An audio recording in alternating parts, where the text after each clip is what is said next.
കൃഷ്ണ ഗുരുവായൂരപ്പ. ഗുരുവായൂരപ്പൻ്റെ അടുത്ത് തന്നെ ഉണ്ടായ ഞെട്ടിപ്പിക്കുന്ന ഒരു അനുഭവത്തെ പറ്റിയാണ് ഞാൻ നിങ്ങളോട് പറയാൻ പോകുന്നത്. സത്യത്തിൽ ഇത്ര പെട്ടെന്ന് ഇൻസ്റ്റൻ്റായി കണ്ണനുണ്ട് ഇവിടെ, ഞാനെല്ലാം കാണുന്നുണ്ടെന്ന് അങ്ങനെ തോന്നിക്കുന്ന ഒരു അനുഭവം എനിക്ക് വളരെ പെട്ടെന്നുണ്ടായ ഒരു ഷോക്ക് പോലെയാണ്. അതായത് പോസിറ്റീവായിട്ടുള്ള ഷോക്ക്. അതായത് ഞാൻ മാനസികമായി വളരെ കലുഷിതമായൊരു സമയമാണ്. അപ്പോൾ കുറച്ച് ടെൻഷനും ഉണ്ട്. നാമം ചൊല്ലാനൊന്നും തോന്നുന്നില്ല.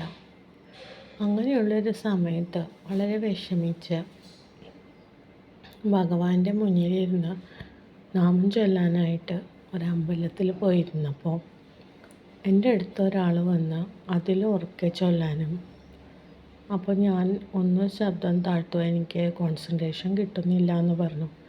എന്നാൽ ഒരു കാര്യം ചെയ്തോളൂ, എണീറ്റ് പൊക്കോളൂ എന്നും പറഞ്ഞു. അപ്പോൾ ഞാൻ മിണ്ടാതെ എണീറ്റ് പോയി. പിന്നെ ആളുടെ നാമം ചൊല്ലി കഴിഞ്ഞിട്ട് ഞാൻ വീണ്ടും ചൊല്ലാനായി പോയി. ഞാൻ ചൊല്ലാൻ അവിടെ ചെന്ന് ഇരിക്കാൻ പോയപ്പോൾ തുടങ്ങി ഞാൻ പറഞ്ഞ കാര്യം, നേരത്തെ എണീറ്റ് പോയതിനെ പറ്റിയും എല്ലാതും ഇങ്ങനെ മനസ്സിനെ വിഷമിപ്പിക്കുന്ന രീതിയിൽ ആളിങ്ങനെ കുത്തുവാക്കുകൾ പറഞ്ഞു. പിന്നെ ഞാൻ നാമം ചൊല്ലാതിരിക്കുമ്പോൾ, നാമം ചൊല്ലാതിരുന്ന് കഴിഞ്ഞാൽ എണീറ്റ് പോകാൻ പാടില്ല, ഇതിനുള്ളത് നിങ്ങൾക്ക് കിട്ടും. ഞാൻ നാമം ചൊല്ലാൻ തുടങ്ങി, അപ്പോഴും നമ്മളെ വേദനിപ്പിക്കുകയും നമ്മളെ കുത്തുവാക്കുകൾ പോലെയും പറയും. ഞാൻ നാമപുസ്തകം അടച്ചു വെച്ച് കണ്ണടച്ച് കരഞ്ഞു. ഞാൻ വീണ്ടും അവിടെ നിന്ന് എണീറ്റ് പോയി വീട്ടിൽ വന്നിരുന്നു. മനസ്സിൽ ഭയങ്കര വിഷമമുണ്ട്. അപ്പോൾ ആളവിടെ നിന്ന് പറയണ്ടായിരുന്നു, നാമം ചൊല്ലാൻ വന്ന ആൾക്കാർ നാമം ചൊല്ലാണ്ട് പോയി അതൊക്കെ ഭഗവാന്റെ തന്നെ കിട്ടിക്കോളും. സത്യത്തിൽ അങ്ങനെ ഒരു അവസ്ഥ നമുക്ക് ഉണ്ടാക്കി തന്നാലേ നമുക്ക് ചൊല്ലാൻ പറ്റുള്ളൂ. ഇതിനൊന്നും ഞാൻ പ്രതികരിക്കാനും ഒന്നിനും പോയില്ല. ഞാൻ വീട്ടിൽ വന്ന എൻ്റെ മൊബൈലിൽ ഞാൻ സാധാരണ സ്റ്റാറ്റസ് നോക്കും. ഞാൻ സ്റ്റാറ്റസ് നോക്കുമ്പോൾ എനിക്കറിയാം കണ്ണ് എന്തെങ്കിലും ഒരു ട്രിക്ക് ഒപ്പിക്കാതിരിക്കില്ല എന്ന്. കാരണം എന്തെങ്കിലും അവിടെ ഉണ്ടാവും. അപ്പോൾ ഒരു ദുഃഖിതയായ ഭക്ത കണ്ണൻ്റെ മടിയിൽ കിടക്കാണ്. അപ്പോൾ കണ്ണൻ അവരെ ആശ്വസിപ്പിക്കുകയാണ്. ഇങ്ങനെ, കുഞ്ഞേ, നിൻ്റെ ദുഃഖം ഞാൻ കാണുന്നു, നിൻ്റെ കണ്ണീര് എൻ്റെ മനസ്സിനെ വല്ലാതെ ഉലച്ചു. അപ്പോൾ ഞാൻ ഈ പ്രതിസന്ധിയിൽ നിൻ്റെ കൂടെ തന്നെയാണെന്ന് നീ ഉറപ്പിച്ച് വിശ്വസിച്ചോളൂ എന്ന്. അത് കണ്ടപ്പോൾ എനിക്ക് ഭയങ്കര ആശ്വാസമായി. അപ്പോൾ പിന്നെ ഞാൻ അതൊക്കെ നിസ്സാരമായിട്ട് കരുതി. കാരണം ഈ ജഗത്തിന് മുഴുവൻ അധിപനായ കണ്ണൻ എന്നോട് വന്ന് പറഞ്ഞ പോലെ എനിക്ക് തോന്നി ഈ പ്രതിസന്ധിയിൽ എൻ്റെ കൂടെ ഉണ്ടെന്ന്. ഇതൊരു പ്രതിസന്ധിയൊന്നുമല്ല, പക്ഷെ നമ്മൾ നാമം ചൊല്ലാതിരിക്കുമ്പോൾ നമ്മുടെ ഭക്തി, നമ്മൾ ഭക്തരാണ്, മറ്റുള്ളവരെ അത് ഹേർട്ട് ചെയ്യാതെ നോക്കണം. ഞാൻ നാമം ചൊല്ലുമ്പോൾ ഞാൻ ഉച്ചത്തിലാണ് ചൊല്ലുന്നത്, മനസ്സിലായോ? അപ്പോൾ മറ്റുള്ളവർക്ക് അത് ശല്യമാവാതെ നോക്കുക. മറ്റുള്ളവർ നാമം ചൊല്ലാനായിരിക്കുന്നത്, അല്ലെങ്കിൽ എൻ്റെ നാമം ജപം മാത്രം പ്രാധാന്യം. എൻ്റെ നാമജപം കൊണ്ട് എനിക്ക് കാര്യം കിട്ടും, അവരുടെ നാമജപം കൊണ്ട് അവർക്ക് കാര്യം കിട്ടും, അങ്ങനെയൊന്നുമല്ല.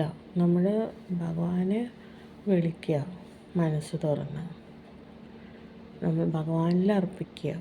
പിന്നെ നമ്മൾ മറ്റുള്ളവരെ ശല്യം ചെയ്തുകൊണ്ട് നമ്മുടെ നാമം മാത്രം ഭഗവാൻ കേൾക്കണം എന്ന് പറഞ്ഞ് ചൊല്ലിയിട്ടൊന്നും നമുക്കൊന്നും കിട്ടാൻ പോണില്ല, മനസ്സിലായോ? അതുപോലെ തന്നെ ഒരാൾ നാമം ചൊല്ലാതിരിക്കുമ്പോൾ ആളെ കുത്തുവാക്കുകൾ പറയാം. വീട്ടിലായാലും നമ്മൾ ശ്രദ്ധിക്കേണ്ട കാര്യങ്ങളാണിത്.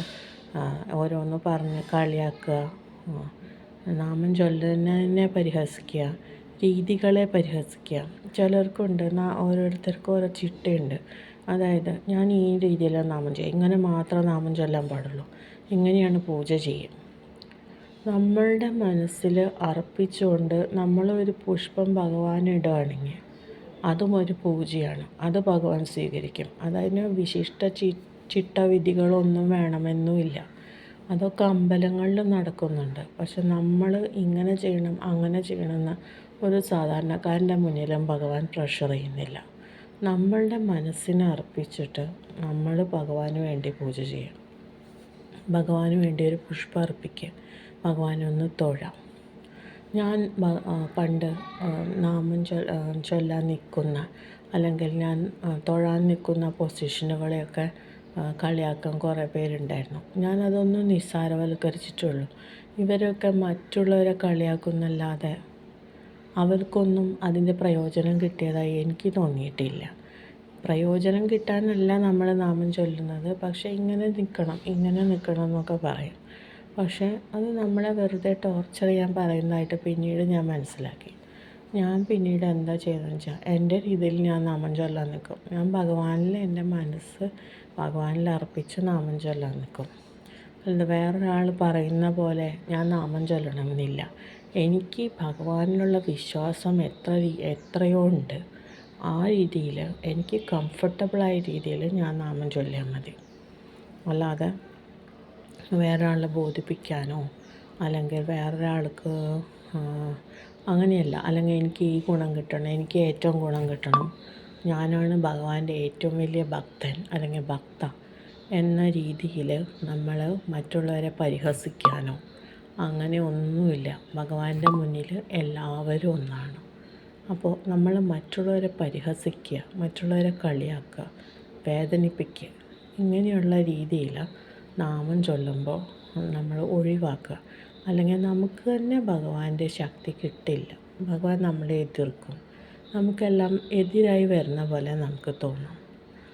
അപ്പോൾ എല്ലാവർക്കും നന്ദി, നമസ്കാരം.